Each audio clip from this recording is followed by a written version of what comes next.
Hey y'all, welcome to this week's show. Today we're going to talk about a couple of plants.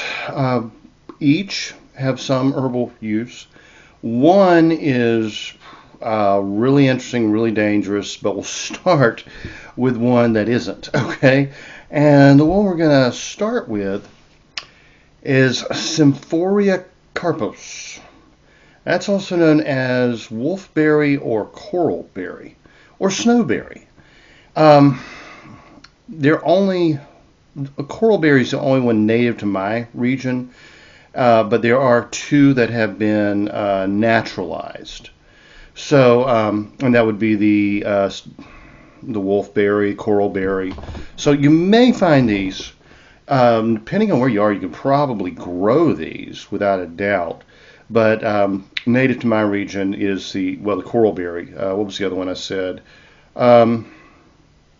Snowberry, Wolfberry, Coralberry. Anyway, they're all here now, but originally it was just the Coralberry. But anyway, Botany a Day says the leaves, bark, and berries have astringent properties. Pulp is used for wounds, and the tea is an eye wash, and the berries are considered emetic. Okay, what does that mean? Well, it means the berries will make you throw up. So normally, in most foraging books, like you go to your state website and you're looking for what plants are safe and which are toxic, you're going to get a big warning on this family because the berries will make you throw up. Not always a bad thing. I mean, ipecac, for instance, was once plant-based from the plant, I think, Epiquana. And it was kept on hand if a child ate something, or if an adult ate something that was poisonous, it would help them to throw it up and get them out of their system. The Thomsonians used lobelia for that purpose. Now it's really hard to find ipecac. There are some chemical emetics, but to find the natural emetic is a little difficult. And I think the reasoning is, from what I understand, is because vomiting can spike blood pressure.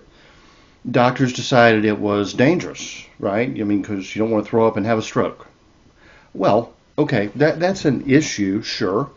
But, we all throw up from now and then. We eat something bad or we get a bad flu, and we generally survive it. When it comes down to it, for me, this is my personal opinion, take it with a grain of salt, and it's because I, as a kid, was quite a grazer. I ate a lot of poisonous plants, and so my mother kept ipecac on hand and was constantly almost inducing vomiting to get me to throw up whatever I'd eaten. I think it is probably better to induce vomiting if you know you've eaten something poisonous than to not. And I mean, I'm not a doctor, I'm not giving medical advice, but to me that makes a lot of sense, And then, there are other treatments we can use naturally, like French clay is good. There are a few other charcoal Charcoal is very good for absorbing toxins while they're still in the stomach and kind of helps move them through without them getting into your bloodstream. Works also very well for food poisoning. Charcoal and French clay. That's what I meant to say, not chalk. French clay. Although chalk can also be used. It's got to be very pure. Anyway, I like emetics. Now, for that reason, I'm not in favor of the Thomsonian idea of like the first thing you do when someone's getting sick is induce vomiting and warm them up to help break a fever. Okay, that is useful. Vomiting does usually break a fever. Taking the Thomsonians would always give lobelia in doses large enough to make you puke, and cayenne pepper to increase the body temperature and help break a fever. That was like the first thing they did. Well, in some ways it makes a lot of sense, and it makes a lot of sense if you lived in a time like the Thomsonians did, from say early 1800s to early 1900s, when sanitation was not very good, when the water was usually bad, when meats were often spoiled, and really a lot of the medications, even prescribed by doctors, had really nasty chemicals and heavy metals in them. People would need to throw up. And you're also talking about a school of medicine that developed in New Hampshire. I believe it was New Hampshire. Pretty much sure about that. Either New Hampshire or Vermont, but I think it was New Hampshire. Before central heating.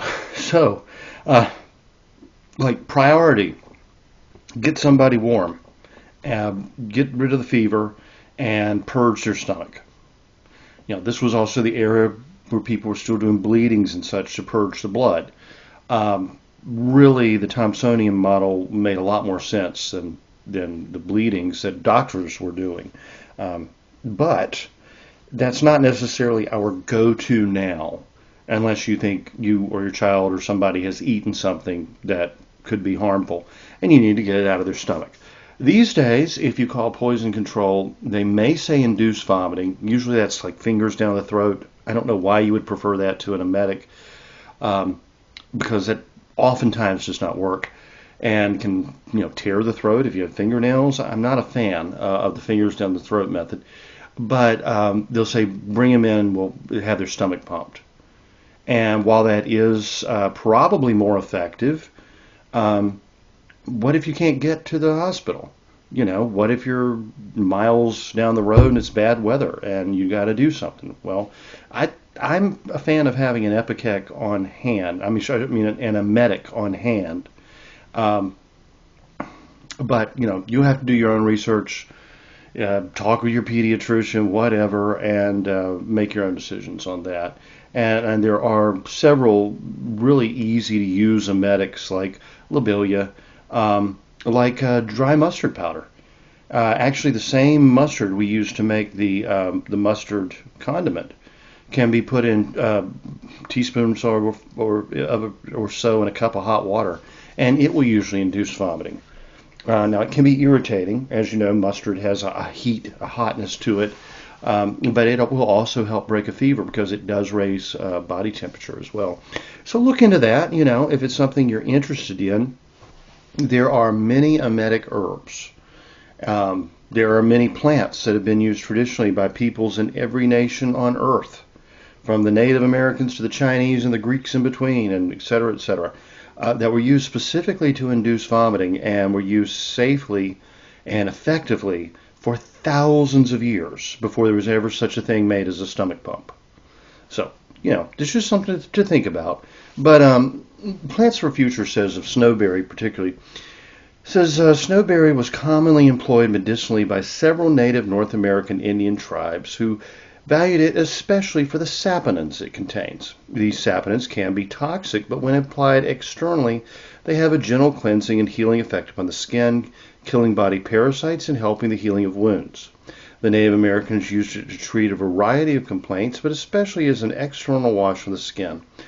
The plant is little, if at all, used in modern herbalism. Any internal use of the plant should be carried out with care and preferably under supervision of a qualified practitioner. See the notes on toxicity. The whole plant is disinfectant, diuretic, febrifuge, and laxative.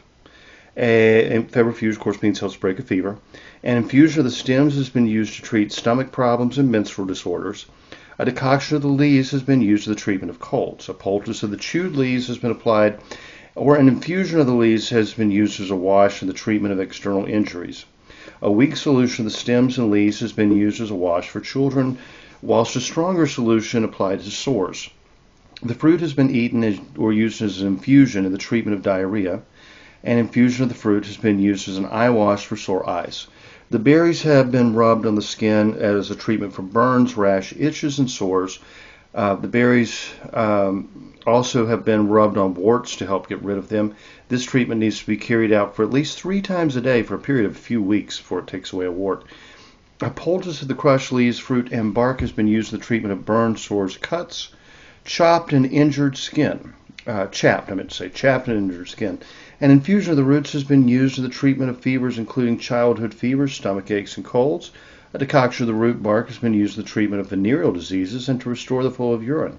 An infusion of the root has been used as an eye wash for sore eyes. An infusion of the whole plant has been drunk and also applied externally in the treatment of skin rashes. A decoction of the roots and stems has been used in the treatment of the inability to urinate, venereal disease, tuberculosis, and fevers associated with teething sickness. So obviously, it's got a lot of use. That was the snowberry. And it reminded me, as I was reading, I said, most plants that are emetic are going to be listed as toxic in a foraging book or usually on your state's website and all that. Not always the case, okay?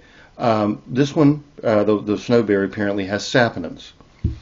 Now, saponins are a soapy-like substance that are actually used in modern medicine, allopathic medicine or whatever, to create basically artificial hormones and such. They're used in the production of.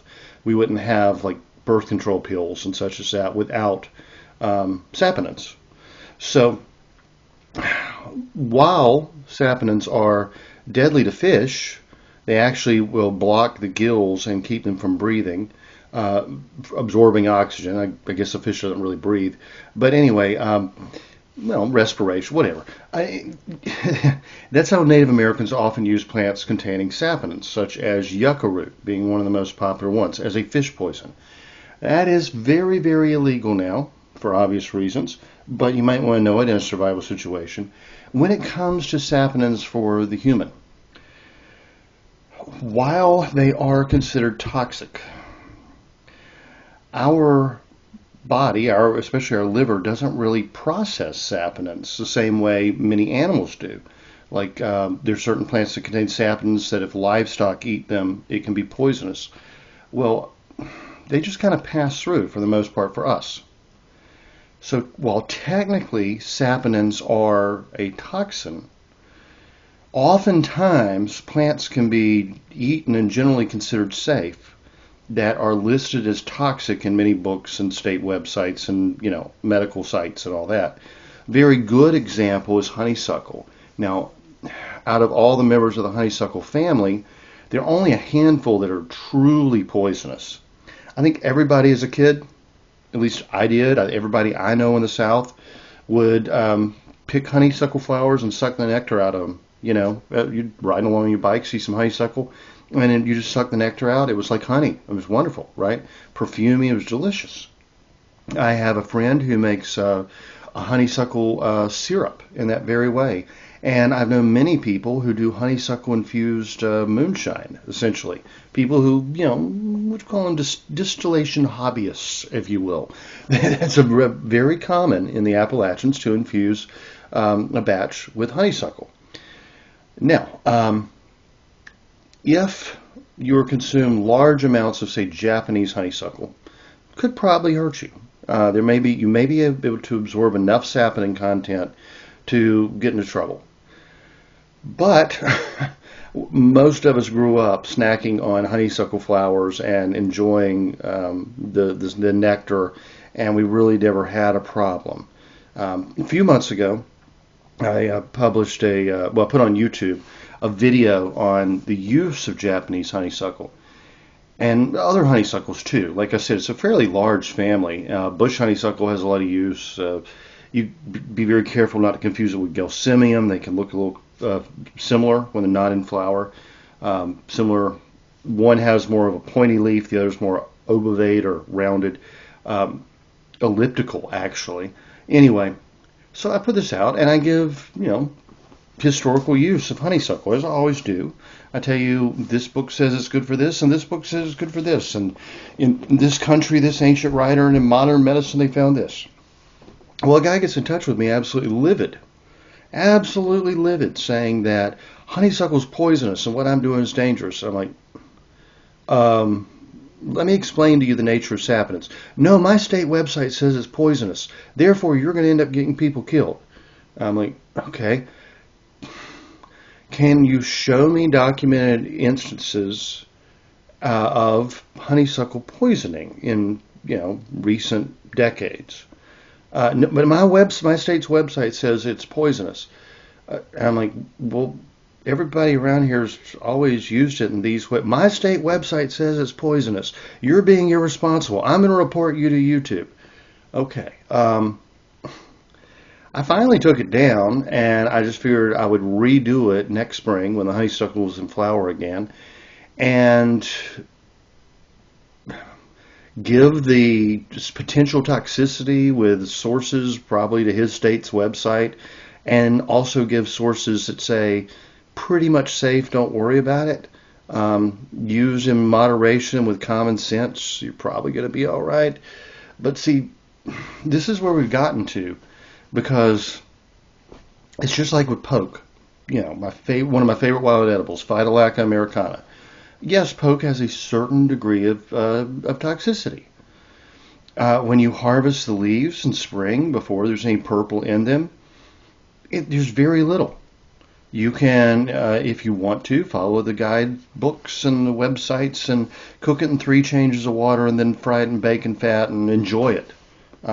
People used to. Even when I was a kid, you could get poke shoots in a can at a grocery store. Nobody was freaked out about it. One of the first things the colonists learned from Native Americans when they came over here was making poke berry wine for arthritis. Poke berries have much more of the toxin in it than the poke leaves. But they would make a wine out of the berries, and they would take a teaspoonful a day, maybe even a little more. And it's actually extremely useful for arthritis and especially the rheumatoid variety. It's a lymphatic, it cleanses the system. Okay, but every state website, every federal website, every, poison control center is going to state on there, deadly poison. Okay, so poke can be quite toxic. If you were to, for instance, eat the root or make a tincture of the root, you could absorb enough of the toxin to actually be deadly. Every year, kids go eat the berries, and parents call poison control. Poison control usually says to them, yeah, they're toxic. You might want to bring them in and have their stomach pumped, but they'll probably throw it up. And the reason is because the poke berries are emetic. That's the first thing. That toxin causes you to throw up. Those saponins in the wolfberry or snowberry, whichever we're talking about, usually will cause you to throw up. So your body's not actually absorbing a lot of the toxin. So while these books and websites and so-called experts are probably doing their job in warning people about certain levels of toxicity, folk wisdom that tells you how to use these plants as they have been used for thousands of years over multiple generations might want to be taken into account as well. And I don't know. A lot of people have way too much book knowledge and little hands-on experience. That's what it comes down to. If you've ever consumed poke greens, poke salad as it used to be called, or shoots, and learned how to handle them, you don't have any fear of poke. I eat them raw. I've been eating poke for so long, I guess I've developed a tolerance to the toxin. I won't recommend you do that. If you grew up as a kid eating honeysuckle flowers, sucking the juice out of it, the whole bit, nectar, you don't really have a fear of honeysuckle. That doesn't mean you're going to go sit down to eat a bushel and a half of it, or that you're eating the stems or roots or leaves even, where you're going to have a higher saponin content. Now, those may have some use in herbal medicine, and in my video, I went quite in depth into the antiviral properties of honeysuckle, which is very important. But, when you got a bunch of little chicken littles running around saying the sky's falling, every time you mention a plant, I don't know. People need a lot more real-world experience and a lot less internet experience. Okay, yeah, that's ironic, right? I make my living writing books and doing podcasts and doing articles on the internet and doing, interviews and social media and all that, right? Without the internet, I really couldn't make a living. So I try to write my books in a way and do my podcasts in a way that is saying, this is your starting point. Take this information, now go out into the woods or the meadows or whatever, the swamps, find this plant, learn to identify this plant, do your research on this plant and learn to use this plant, or not if you feel like you don't want to, if you feel like there's too risky. But I don't say, it's in my disclaimer. Everybody's different, people react to things different ways. I never say that, you listen to my podcast and now you're an expert. Or you've watched one of my YouTube videos and you know everything possible you need to know about this plant. Even if you know everything I know about the plant, and even if I am considered somewhat of an expert, you don't know how your own body and constitution is going to react to that plant. So I don't make broad generalizations like this plant is totally safe. I say, do your research, use your own judgment, be careful. But I find it safe for me. I find it, honestly, and people would probably freak out if I said this at an herbal conference or a foragers conference. But I told you before on the podcast, the way I got over long COVID, I knew I needed a lymph cleanse. I went and dug up a poke root in winter. I knew where the plant was and took a bite of it. Every single book and every single expert would tell you that I should have dropped dead. Well, I've dealt with poke a lot. I've dealt with poke most of my life. I know what my tolerances are on poke. And so I took a bite of the root. It was a big bite, but, chewed it up real well, swallowed it down.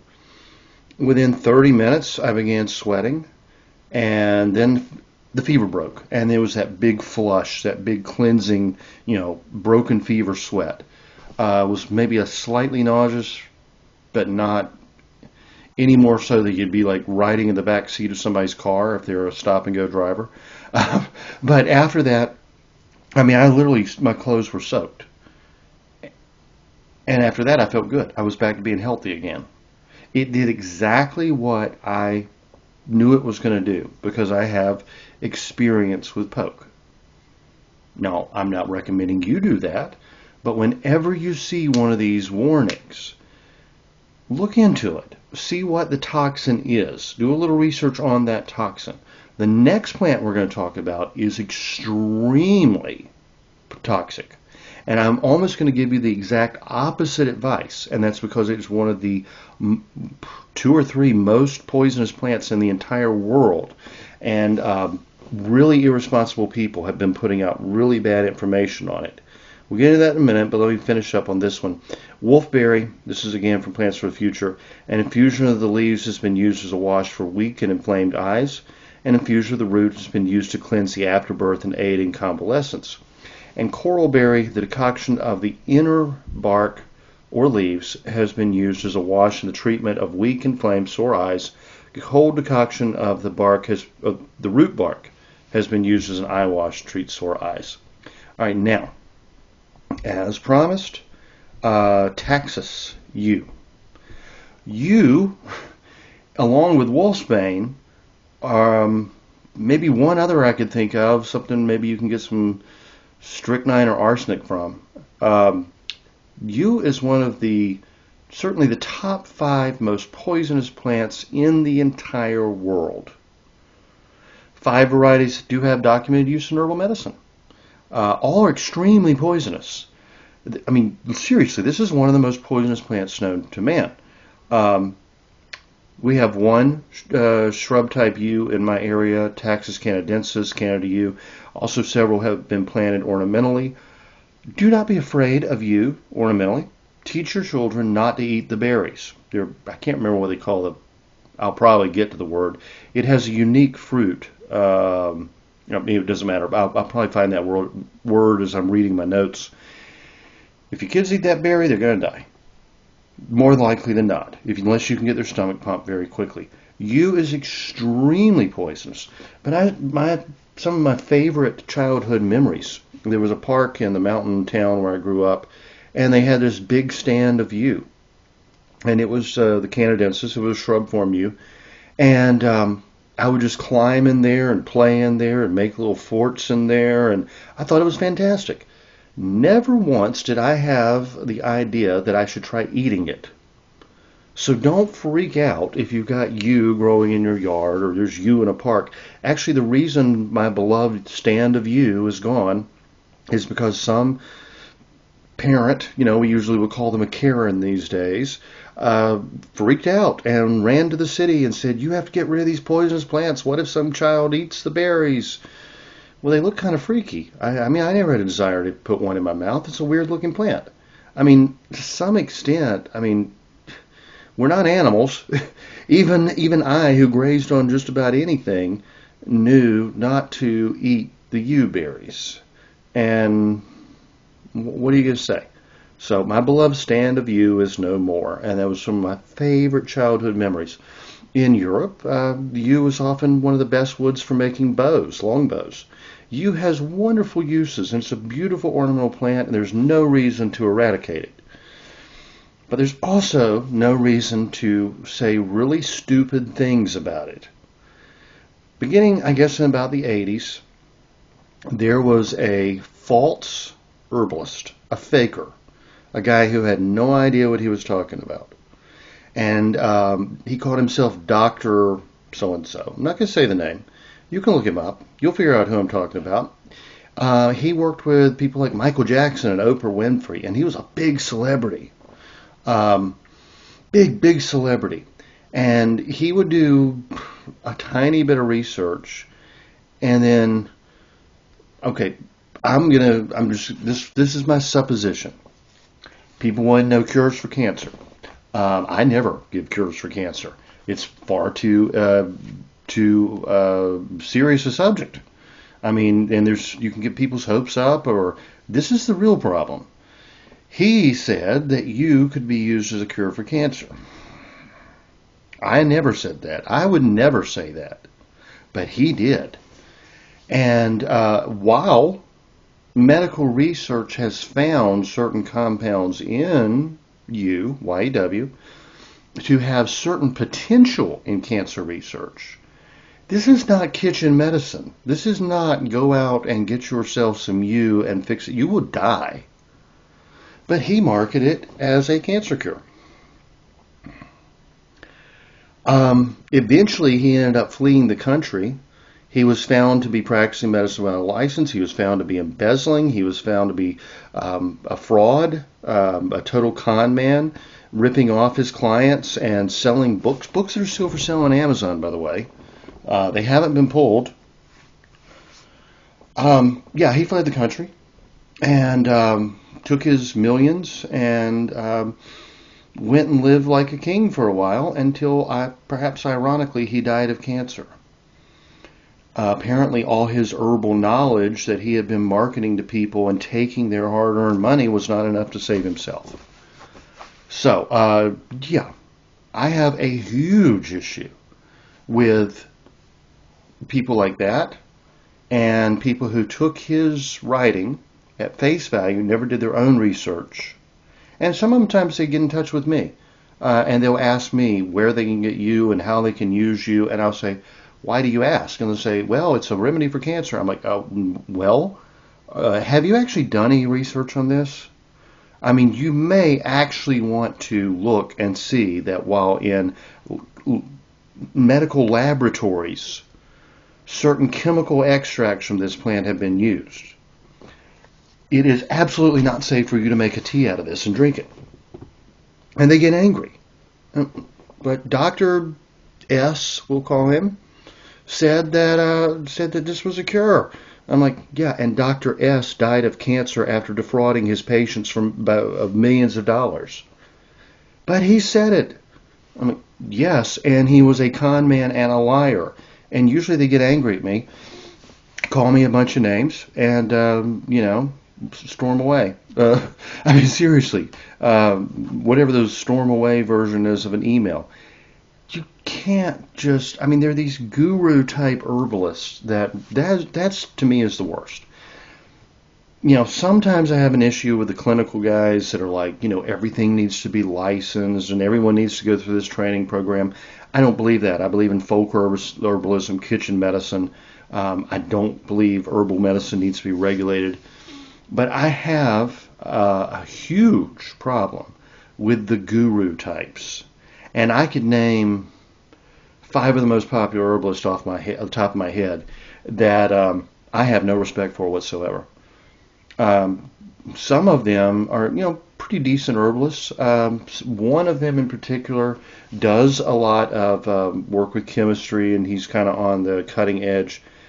But the way they present is like a cult leader. They go in and they have this secret knowledge, and they're going to share this secret knowledge with you that somebody else doesn't want you to know. They don't want you to know. They, in quotes, right? And you can do this and it will make you live many, many years longer and be strong and virile and vibrant into your old age, and you can expand your consciousness. That's another one that really gets me. Expand your consciousness and elevate your energy, and okay.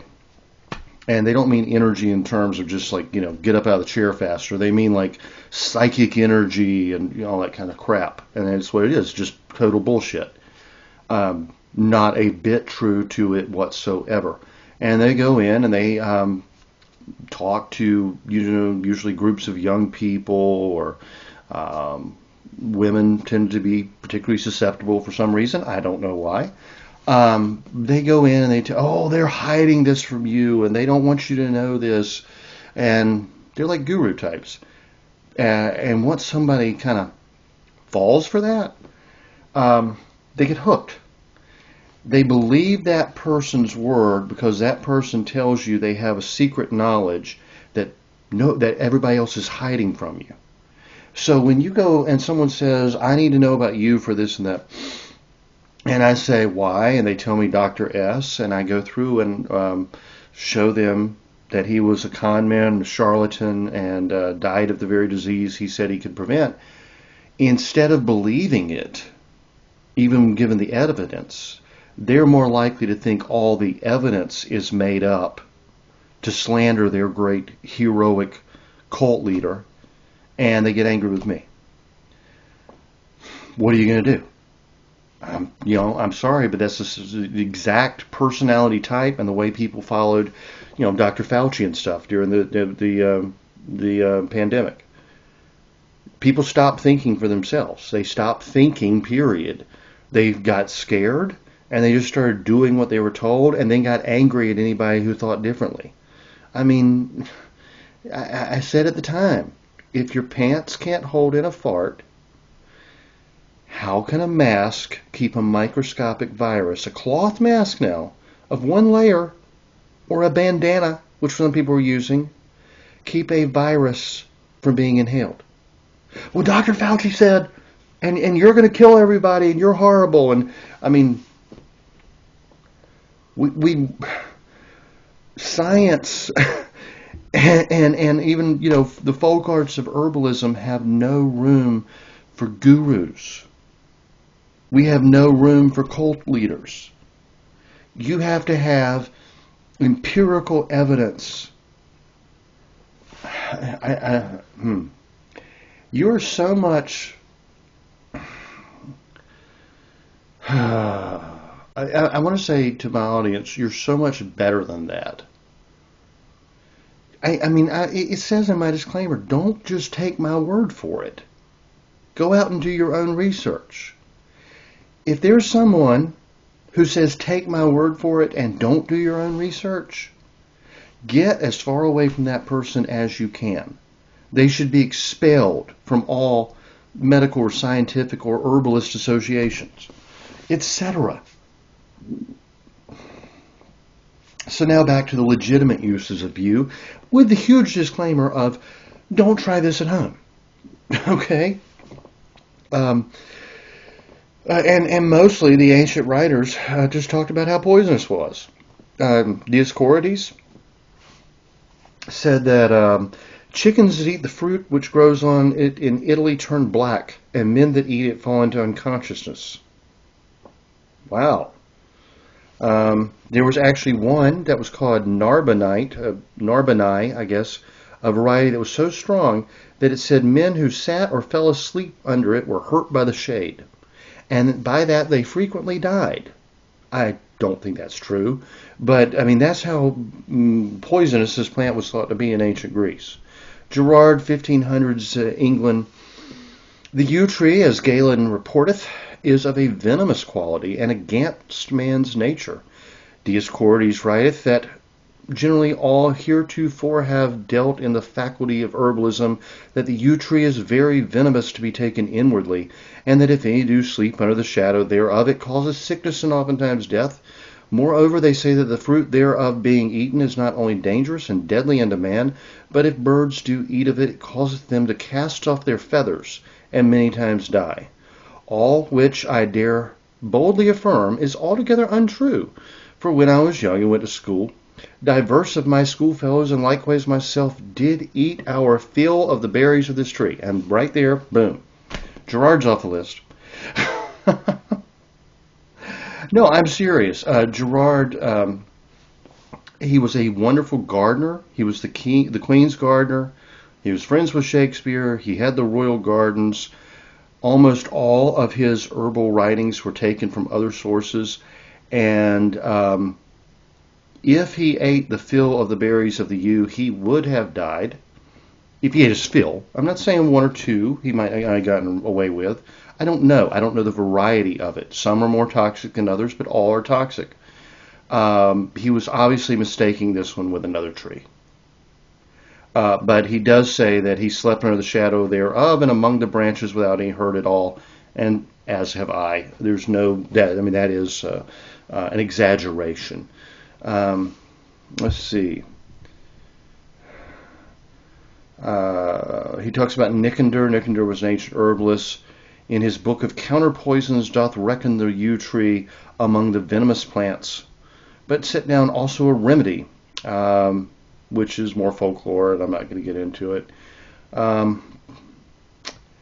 Now, he said there was a yew tree in England that was not poisonous. As I said, I do not know that variety. And if he did actually eat a bunch of the berries and whatever, okay. But the yews you're going to encounter, poisonous. And Gerard was not a source to be taken as truth, usually. Anyway, he's, let's see, Culpeper, a good 100 years later, talks about the government and virtues. He gives a little folklore, which is always interesting. I love that stuff. We're running a little bit long here. He says the leaves are said to be very poisonous, but the wood, if it grew with more regularity, would be very valuable. And it's a nice wood. It was very good for bow making. But this plant has no place among the physical plants. That means medicinal. Yet it does not deserve so bad a character as the ancients give it. While it is a most poisonous vegetable, the berries of which threaten present death to the man that eat them, many in this country have eaten them and survived. Okay, so they have one that's a little less toxic. Do we? Probably not. Let's see. He says, However that be, it has a very poisonous quality, especially that rise by distillation. In this form, most active vegetable poison. It is the most active vegetable poison known in the whole world, for in a very small dose it instantly induces death without any previous disorder, and its deleterious power seems to act entirely upon the nervous system without exciting the least inflammation of the parts to which it more immediately enters. It totally differs from opium and other sleepy poisons, for it does not bring on lethargic symptoms, but more effectively penetrates and destroys the vital functions without immediately affecting the animal. These observations would not have been made or the article inserted here, but caution against any rash application of it. For though it sometimes is given useful in obstructions of the liver and bilious complaints, those experiments seem too few to be recommended it to be used without the greatest caution. It's truly one of the most poisonous plants. Now, Miss Grieve goes into it. She says no tree is more associated with the history and legends of Great Britain than the yew. That's very true. It was one that the Druids liked. Who knows? Maybe they like to poison people. She said many cases of poisoning amongst cattle have resulted from eating parts of the yew. She says the fruit, the seeds, and stems are the most poisonous part, whereas Culpeper said it was the needles, the leaves, as he put it. Under uses, she said the wood was much valued in archery for making longbows. The wood is said to resist the action of water and is very hard, and before the use of iron became general, was greatly valued. Yeah. Let's see. King's American Dispensatory, 1898. Let's see if there's any. By 1898, were there any uses they could use medicinally? No. They mainly just, talk about how poisonous it is. Symptoms occasioned by the juice or extract of the leaves vary according to the quantity that is taken. In larger doses, there's pallor, vertigo, spasm, symptoms of collapse with gastric and enteric irritation, enfeebled and deranged cardiac action, coma, and death. Not unfrequently, very large doses are followed by a prompt diminution of vital forces. In other words, they kill you very fast. Post-mortem investigations have found some of the indication of inflammation of the stomach and bowels, also not pleasant. They mentioned that in former times, a jelly or syrup was made that was useful for coughs. We're not going to even consider that. There are a lot better cough remedies. We could use, cherry bark if we want a good cough remedy. Plants for the future. Canadian yew. Canadian yew is very poisonous.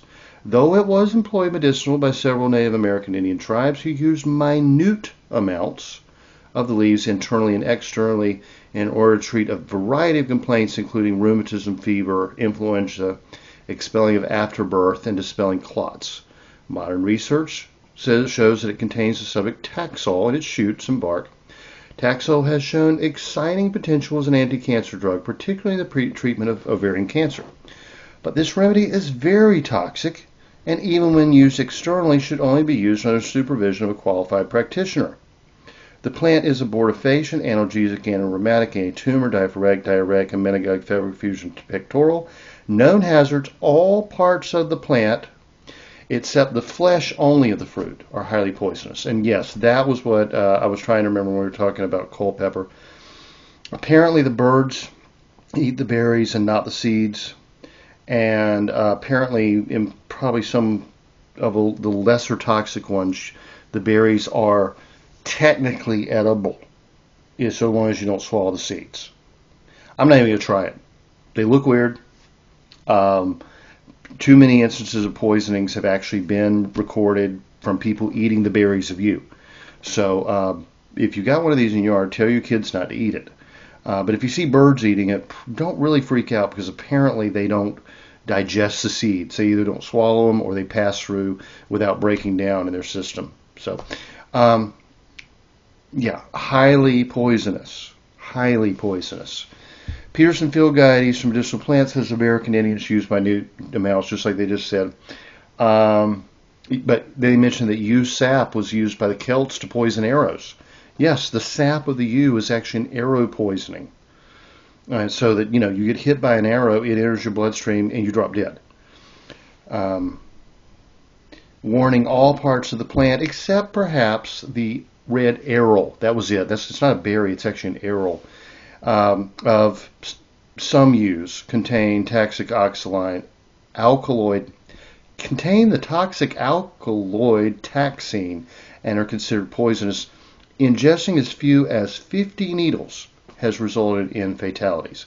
I frankly have no idea why you would want to ingest the needles of a yew tree, but the guy that sticks out in my mind, who got so upset when I told him about Dr. S, was wanting to make a yew needle tea to drink because Dr. S apparently had recommended. I don't know. I never read that. I'm not saying he did.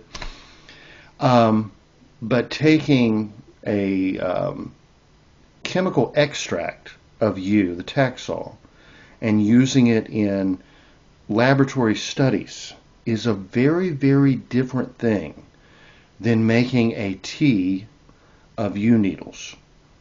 They said, we just read that even the chemical extract being used in pharmaceutical studies was very toxic. Making this needle tea is suicidal. You may survive it, you may not. A little too much is going to kill you. And it sure didn't do Dr. S any good. So y'all, that's it. Just remember, avoid, especially in herbal medicine, especially in allopathic medicine, whatever you call it, modern medicine. I don't care if it's a doctor or an herbalist. If they act like a guru type, if they act like they know everything, if they don't want to be questioned, if they tell you they have some secret they're going to share with you, run. Run. Okay. Y'all have a good one, and I will talk to you next week. The information in this podcast is not intended to diagnose or treat any disease or condition. Nothing I say or write has been evaluated or approved by the FDA. I'm not a doctor.